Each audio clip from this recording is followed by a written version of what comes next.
Hello and welcome to the Becoming Home podcast. I'm Joe. And I'm Charlene. Our goal is to create safe space for growth and healing using healthy conversations that bridge generational gaps. In episode 2 of the Becoming Home podcast, thinking about something new, we're talking about external validation versus our self-worth and finding that personal value from within. We also hit on working through the trauma waves that sometimes come up. Sometimes when we have deep trauma in our past, we have these waves of emotion and just how to work through that and really find our center. And when you're going through those moments, it can be really hard to know where to find your identity. So we're going to talk through that as well.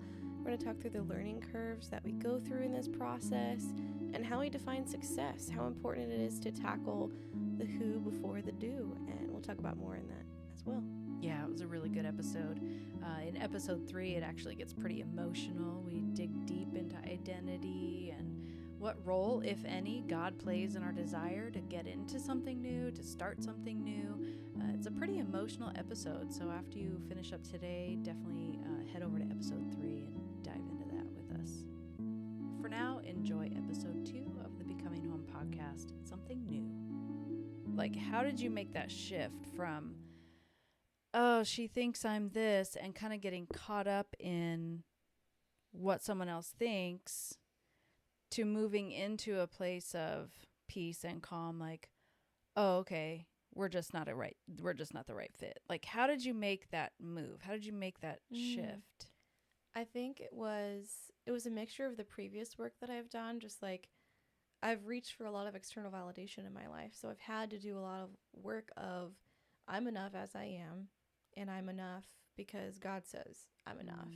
And it's just that over and over and over and over and over for years and years and years and years of just repeating those things to yourself. And I obviously still struggle with that. It's not second nature for me to be like, oh, I'm enough. Like, you really have to work for it. And it's not easy. It takes a lot of reminders. It takes a lot of bad days to get to a place where you remember second nature. Oh, I'm awesome and I'm enough. So I sat in the seat of, oh my gosh, this really sucks. She thinks I'm horrible. I sat in that for a good, probably like a week. And I think afterwards I kind of went back to our messages and I kind of started reading through them again. And the language that she chose to use was just really aggressive. And it was like she was trying to, it just seemed really clear to me after I went back and took some time that she was really clearly trying to coerce me into doing her business thing. She wants to make money too, and she wants to sell her thing, and she wants to get this thing rolling, and maybe she's short on bills this month and she's trying to make her quota or whatever. Maybe that was her motivation and I just didn't know it. But I just kind of started reading. I was like, she sounds desperate. She sounds angry. She sounds aggressive. And I wasn't being that way towards her. I was being really honest with where I was at. So I was like, oh, I don't think it was me. The things that she's saying just don't align with what I was saying. It's like she was talking to somebody totally different. And it's kind of taking yourself out of the picture and being like, okay, pretend that it's not all my fault for a second. And let's read this through fresh eyes and what comes up. And we're just not right. Yeah. It's just not the right time right now. I love that you share the process. Like, okay, what happens initially, like my first reaction is like, blah. Oh, yeah. Right? That's how we explain it. Blah. That's the very technical term for how we react when adversity comes, right? Blah. So, okay, so we had the moment, we had the meltdown, we had all the, insecurities come to the surface, and we had all maybe it echoed something that you had heard over and over, in your past or, whatever. And so we did that thing. And then it's almost like it's like a wave, like if we can just ride that wave out and kind of let it come to its, not conclusion, but to its low point, I guess, because waves up and down, right? So if we can let it kind of calm down, give it time and space, honor the journey of that wave and let it come to a natural, like, don't add anything to it. Like, she's right. I'm a wretched creature, like, don't add anything to it. Let's just let it do its thing. Observe my own feelings as it's going through. And some of those feelings are coming from my own thoughts that, maybe I am kind of inserting some of my own thoughts, or maybe she is triggering some things in me that I had even forgotten that were there, or, like my experience where my emotions were in my hips. I wasn't like consciously aware of them. It was likely old stories or trauma or whatever that had stored somewhere in my body. And the process of working with my body brought it up and out. But it's that wave, and it's that calming space you finally make it into. And then it's like, okay, let's consider another alternative. Let's consider a different outcome. Let's consider a different possibility of what could be going on here that doesn't equate with I'm a horrible person. I'm not ready to do anything big. I'm not, I'm not a genius, right? Like all these things. And I love that you rode the wave. You had all the freak out moments internally or otherwise. And then you were able to come back to it with like rational thought and then like intellect and, sort of balancing that emotional and intellectual and what you know to be true. And the fact that you've put in the time and the effort of working to sit in your true identity, like to re-identify yourself with what is true. Yeah. And what is true is love, right? Like you were created in love. You were created to love others. You were created to be loved by others. That is at the core of life and our identity and what pushes us through life, what draws us into new life. And you were able to come to that place just through, allowing the darkness even in. Like I have such appreciation for light and dark, like these dark moments. They're just moments of, I don't know, unknowing or even learning. Yeah, there is darkness in learning. I think learning shows us a bit of darkness. And I think that can be part of what is so scary, right? Mm-hmm. Like having to learn something new, knowing there's this learning curve and like being scared of that. Like that learning curve shows us what we don't know. And for some of us, there's a lot of trauma behind that. Like, you don't know. You aren't smart enough. You aren't good enough. You aren't, Right. Talk about that learning curve a little bit. How do you approach the learning curve and the fear behind coming face to face with the fact? The truth is, I don't know XYZ. But I want to get beyond what that little barrier is into something that I'm passionate about or I do want to accomplish in life. And I know I have to learn some things. How do you... Because what you did in the last example was you talked about something that had already happened, right? Like you experienced something, you had an encounter with some external voice that was like, you're not good enough or you're not this or that. But like thinking about the learning curve, like to me, that's kind of looking the other direction, right? Like turning almost and being like, okay, there's this new thing. I'm not listening to somebody else now. Now I'm thinking about this new thing and I understand that I am going to need to learn some stuff. So like, is that hard for you? I know somebody mentioned that how they dealt with the learning curve. We'll get into their comments in a second, I think, but. Yeah, I feel like I'm not very good at taking one bite of the elephant at a time. That's something I've just never been good at my whole life, is like I just want to do it all now, whether it comes to like, reorganizing my closet. Everything's going to come out of the closet. It's going to be around my room in a mess. Yeah. And I think that learning something new, I'm very much the same. I'm like, okay, great. And I like dive in head first. And then it's like I'm sitting in the middle of a room with all this information piled around me. I'm like, oh my gosh, that was too much. And I'm like, what do I even do? So I struggle between that and then just going without learning anything. Yeah. Because I know, hey, if I really take the time to do it, I will talk myself out of it. So a lot of times I'm just like, all right, let's just go. And then I go without fully looking into it. And I'm like, okay, that is more than I expected. And I have to say, though, that is one of the best things about marriage is that Chris is such a thinker and a researcher. He saves me from myself a lot of times because I'll be in there and I'm like, all right, ready to dive. And he's like, oh, well, did you know this, and this about this thing? Because that's how he gets into things is he learns all about it before he even begins. But that doesn't talk himself out of it. That encourages him to go for it. So he's able to, maybe, but he's able to help me reel back a little bit. And say, hey, did you know this, and this about the thing that you want to do? I'm like, oh, I had no idea. So it helps me learn a little bit without taking away the whole excitement of the possibility. It really helps me when I don't do my own research. If I am able to lean on him a little bit to help me, I just need a few little details and then I'm good. Because if I feel that it's right, then I know I need to dive. And it just helps me to learn along the way rather than try to learn everything at once or not learn anything at all. Like, let me just pick it up little by little, like pick up little pieces. So honestly, for myself, like going in blind is one of the best things I can do. Yeah. It's like what you don't know won't scare you, Like, Yeah.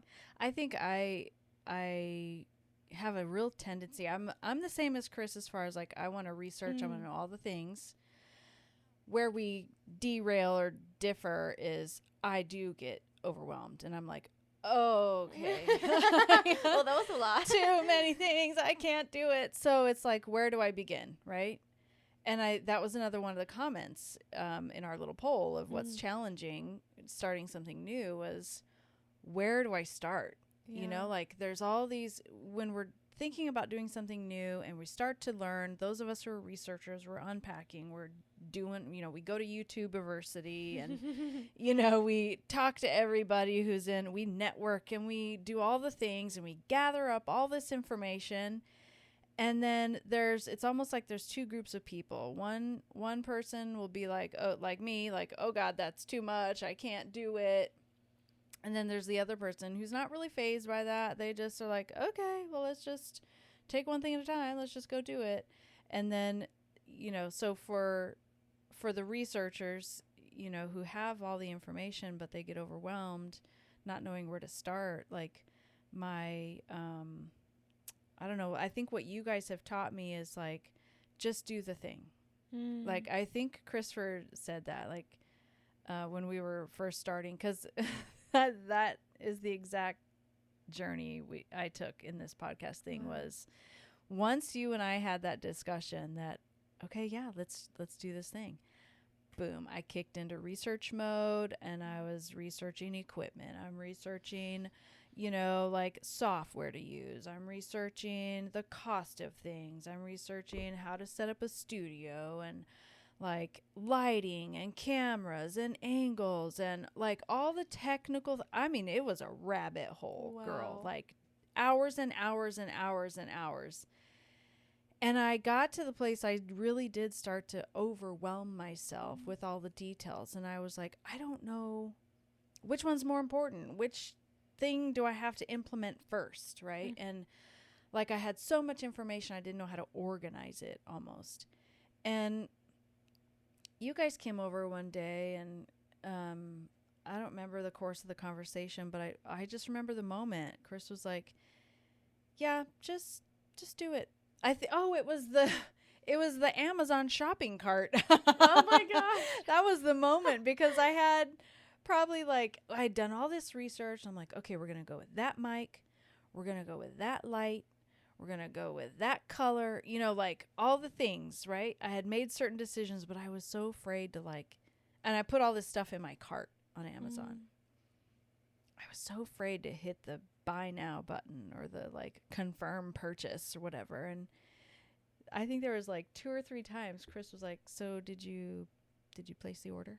I was like, no, because I was thinking about this and I think I might want to change that. And he's like, just hit the button. Like, essentially, just place the order. He's like, we're going to learn as we go. And I think that was so valuable to me. And you made this comment in what you just said, was that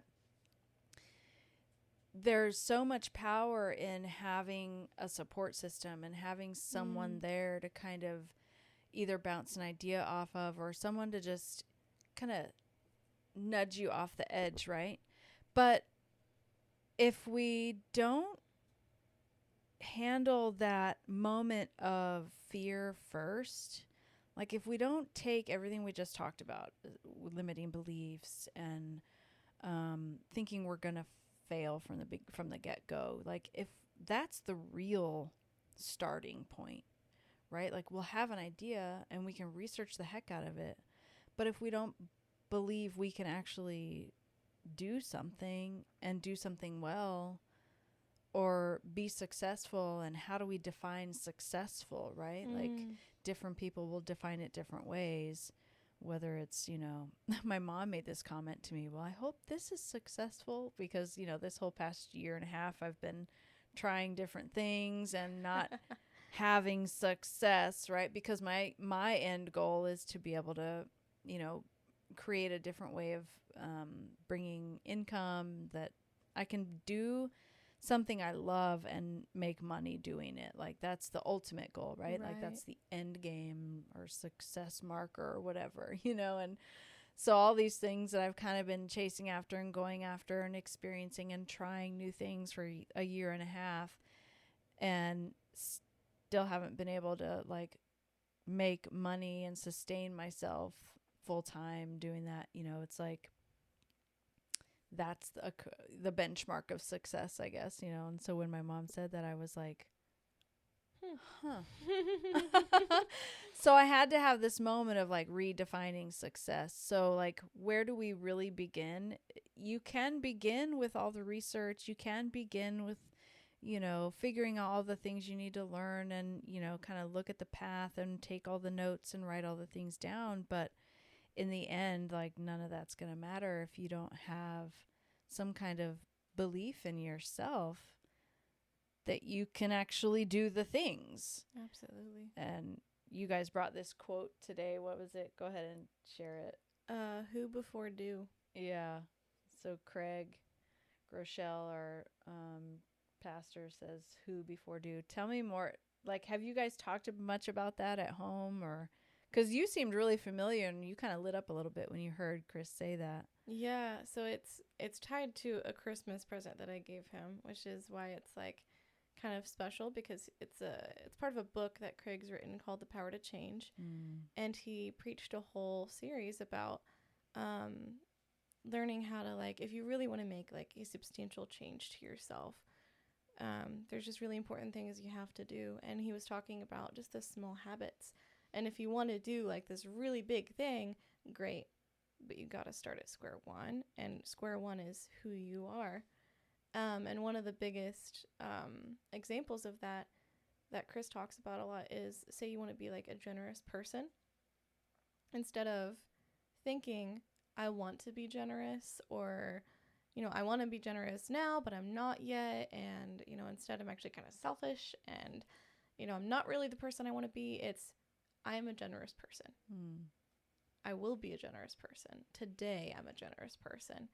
And that causes your brain to suddenly be like, oh, we're generous. And you just kind of start making these generous decisions because you've changed how you believe in yourself and how you think about yourself. It's a whole mindset shift, rather than like, okay, I'm going to get up at 8 a.m. every day. I'm going to make my bed. I'm going to brush my teeth. I'll be completely ready for my day at 9 a.m. every day. And this is how I'm going to get there. And it's, instead of like creating this monotonous habit tracker, or, all these little things, like people have all of these like crazy things that will like, help you be successful. But instead of starting with the action, it's starting with the person who's acting. Who do I want to be? Well, then I am that person.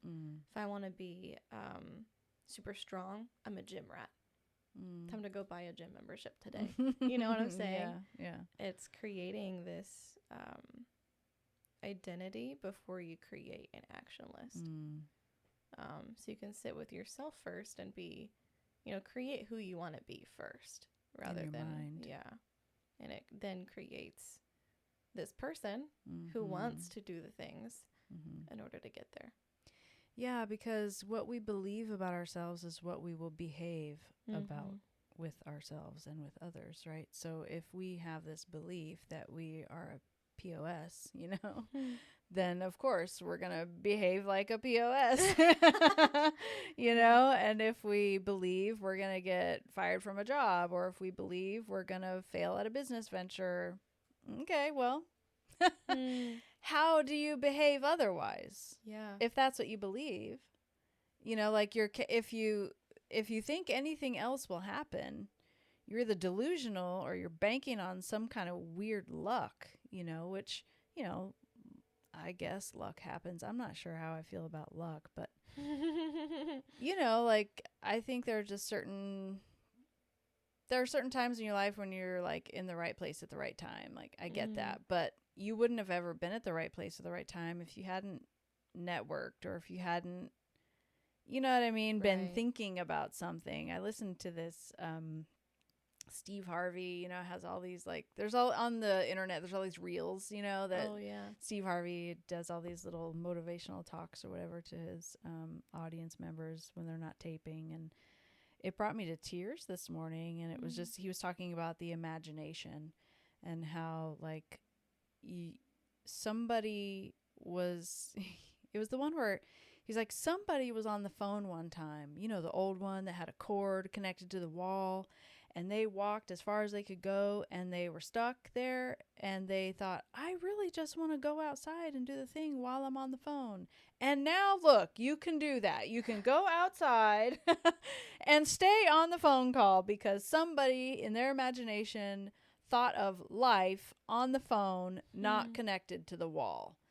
And so many other things. Somebody was tired of walking, so now we have cars. Somebody was tired of driving, now we have planes. Somebody was tired of whatever, and now we have something else because their imagination kicked in and they started to dream about that. And he was talking about how, like, our imaginations are these moments where God has put new ideas into us and given us inspiration for what could be. Thanks for joining us for this episode of the Becoming Home podcast, where we're helping bridge generational gaps through healthy, healing conversations. Hey, Joe, where can folks go to connect with you? Go ahead and head over to my Instagram page. You can find me at Committing to Change. That would be at committing_2_change. And you can DM me, we can have a conversation, or you can just follow along on my journey. How about you, Mom? Yeah, if people want to connect with me, you can get to me through my website, fullyabundantlife.com. Looking forward to seeing you all there. Let me know how we can serve you. If you have any questions about anything in any of our episodes, we're happy to reach out to you and spend some time talking and chatting. So head on over to fullyabundantlife.com for me, or Instagram for Joe. Thanks so much for being here. We can't wait to see you next time. Bye.